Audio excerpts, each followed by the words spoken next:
Nasılsın, iyi misin? Ne var ne? İyiyim, sağ olun. Muhtar sen nasılsın? Anladım. Başkanım, inşallah bugün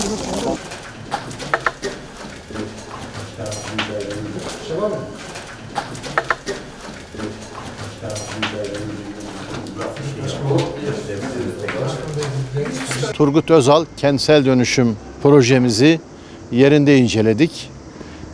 Bildiğiniz gibi daha önce kamuoyuna açıklamıştık. Biz 31 Mart 2024 yılında geldiğimizde bu proje %45 civarındaydı. Biz hızlı bir çalışmayla bu projemizin 2 bloğunu toplam 80 daireyi hak sahiplerine geçen yıl teslim ettik.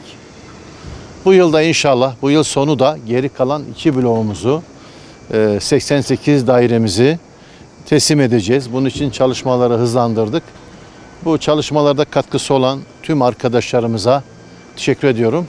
İnşallah söz verdiğimiz gibi ne söz verdiysek yapacağız, yerine getireceğiz. Bunun için güç birliğiyle, el birliğiyle çalışıyoruz. Şimdi şu